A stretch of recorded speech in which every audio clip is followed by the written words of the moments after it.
Bapak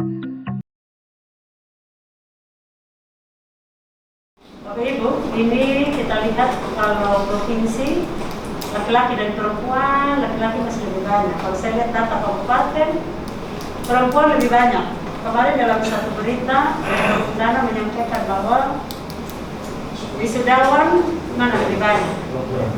Nah, yang punya laki-laki perempuan lebih tekun bekerja dan lebih tekun baca. Ini berdasarkan golongan.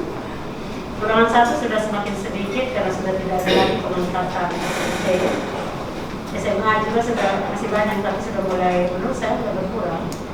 Sekarang pengangkatan itu golongan 2 untuk D3 ya, S1, D4 dan golongan 4 ya, kalau waktu itu di jabatan bisa sampai golongan 4. Nanti Ibu Agnes dan Pak Niko tolong lihat video pembinaan rohani, ada ditanya. Saya D4 pidana bisa naik. Tolong ini jawab. Sudah jawab. Baik, lanjut. Nah ini eselonering kita semakin berkurang. Eselon 4 karena sekarang di kita perangkat daerah sudah tidak ada kejar PT. Jadi saya dengan Ibu Leci kita berdiskusi dalam rapat evaluasi tadi pagi. Ada pertanyaan dari Dinas Pedanda, apakah seperti itu di sekolah-sekolah masih ada atau tidak?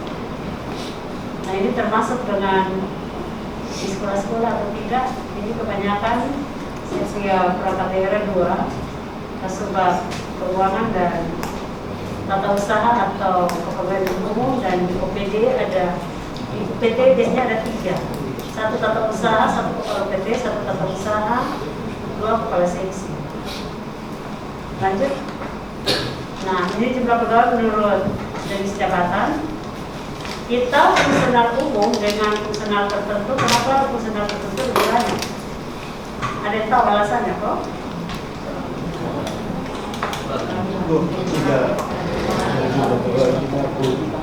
Dan ini yang menyumbang guru paling banyak.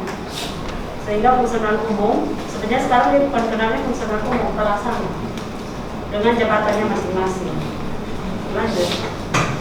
Bapak Ibu, ini dasar manajemen talenta. Jadi manajemen talenta ini sebenarnya baru diperkenalkan kalau saya tidak salah ingat 2019 oleh Kementerian PAN-RB. Ada di undang-undang nomor 5 itu dia hanya menyebutkan bahwa selain seleksi terbuka bisa dengan cara lain. PP 11 semua sudah. Ini semua baca atau tidak di PP 11? Baca ya. Peraturan Menteri PAN-RB tadi Pak Han sudah jelaskan 38, PKBK itu 2013, Peraturan Gubernur nomor 5 tentang standar kompetensi manajerial dan sosial kultur, dan kita sudah bersyukur sudah punya guide manajemen talenta. Kalau saya tidak salah bintang 2 yang terus Pak ya. Pak Unun yang ngurus.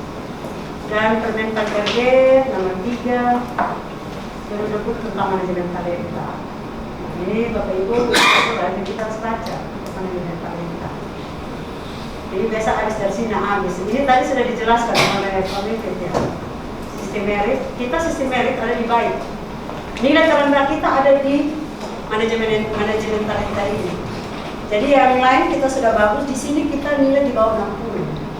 Kalau kita manajemen talenta tahun ini baik, sudah bisa tetapkan yang baik, mungkin kita bisa di sangat baik. Riki mana? Riki kita sudah berapa OPD? Sampai hari ini 23 OPD.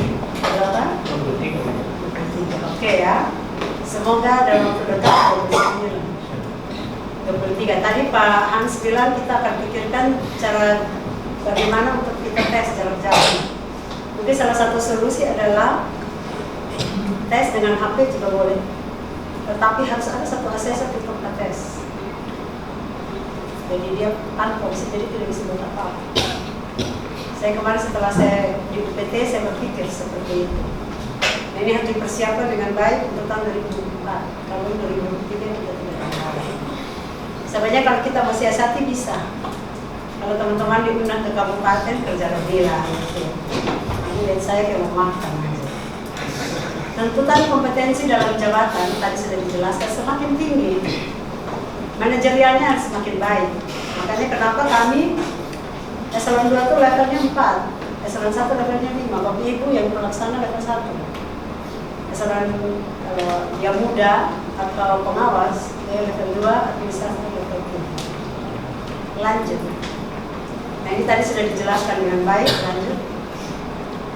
Ini juga, Bapak Ibu, ini penilaian kompetensi menurut saya pencapaian yang spektakuler oleh teman-teman asesor.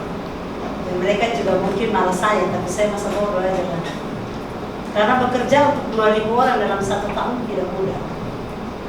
Dan mereka melakukan itu sehingga kita diundang ke nasional untuk presentasi, tapi saya heran kenapa kita urutan 5. Ini sedikit kontradiktif. Apa alasannya? Tidak tahu. Kategorinya penilaian kompetensi. Tapi kategorinya pengembangan kompetensi. Oh iya. Jadi pengembangannya dari BPSDMD. Iya. Berarti lain kali kita harus minta laporannya mereka. Saya sudah minta Pak Kabar bisa tidak analisa setiap pengembangan kompetensi berapa orang yang ikut dan dia tersebarnya di OPD mana, kita bisa tahu OPD mana yang rajin, OPD mana yang tidak rajin. Ya, sampai BKD termasuk OPD yang tidak rajin mengikuti atau rajin, malas. Makanya hasilnya kita oke ya. Nah, Bapak Ibu, manajemen kinerja kita sudah lakukan, walaupun menurut saya belum sempurna. Kenapa? Saya datang kantor, saya duduk-duduk, yang penting saya pintar isi kinerja, maka nilai saya baik. Nah, di sini ada pengembangan karir PNS. Kemarin tadi kita di level nasional ini kita pulang ternyata pengembangan karir. Bagaimana kita promosi, berdasarkan apa? Kita masih kurang ini tentang sukses sebenarnya. Manajemen talenta itu sendiri. Tunjangan kinerja ini kita sering orang pakai kita gara-gara tunjangan kinerja. Padahal tunjangan kinerja ini kita tidak punya urusan. Kita urusan sampai mendapatkan nilai kinerja. Tunjangan kinerja dari badan keuangan. Makanya dalam satu pertemuan saya ngomong 3 kali beberapa kali. Penghargaan sanksi. Nah, penghargaan BKD sudah buat, nanti ke depan buat lagi lebih banyak. Sanksi. Tapi bagi saya penilaian kompetensi tadi yang dilakukan oleh teman-teman asesor wajib. Di situ kan terlihat Bapak Ibu punya standar pekerjaannya. Contoh tadi kan Bapak Ibu ngomong kita tidak siap, itu kelihatan Bapak Ibu di tengahnya tidak siap. Gitu ya. Nah, ini di sistem pengelolaan kinerja pegawai ini mewajibkan. Nah, contoh kalau saya tidak tahu ya teman-teman Bapak Ibu Kabit, saya yakin Bapak Ibu Kabit dengan 360 itu sangat paham teman-teman. Walaupun bias, tadi asesor lapor saya bahwa ekspektasi penilaian Bapak Ibu Kabit atau atasan langsung sampaikan ke staf itu terlalu tinggi, tidak sebanding dengan Bapak Ibu teman-teman menghasilkan pekerjaan dan kompetensi tadi. Nah, ini apakah Bapak Ibu masih subjektif atau objektif? Nanti Bapak Ibu koreksi masing-masing. Jadi saya mau kasih dia jelek, nanti dia bilang apa saya. Saya mau kasih dia bagus, sudah bagus aja lah. Nah itu dimuat dalam dialog itu, makanya Pak membuat si kinerja itu dengan begitu banyak catatan. Jadi kalau saya nilai teman-teman Kabit dengan catatan apa? Pertahankan, tingkatkan atau apa? Ya contoh kalau hanya 60 kegiatan saya bilang tolong tingkatkan bulan berikut lebih dari 60. Saya sampaikan gitu. Kalau ada 80 ya sudah saya minta. Karena 80 itu hitungan saya satu hari kerja ada 3 item. Kalau 60 berarti 63. 3 kali 20. Kalau 3 mending, tapi saya 80 baru oke lah. 30 90 kita mengerjakan. Lanjut. Nah, transformasi SKP ini sudah dibawa Ibu Ana kemarin. Tapi saya kaget bahwa ini tidak bisa menjawab itu aturan. Ada aturan ini di kepala semua ASN di BKD harus paham. PP 46 2017 PKBKN nomor 1 2013 sasaran kinerja pegawai apa isinya? Berbasis aktivitas kegiatan tugas jabatan. Yang kedua, dokumen kita wajib dokumen. Dia bilang kaku. Ketiga, hanya ditetapkan di awal tahun dan dinilai di akhir tahun. Namun dengan PP 30, sasaran kinerja, jadi ini sasaran kerja pegawai 46, ini sasaran kinerja pegawai. Ada satu kalimat yang Pak Boris kasih ke saya tuh, orang yang bekerja belum tentu berkinerja, tapi orang berkinerja pasti bekerja.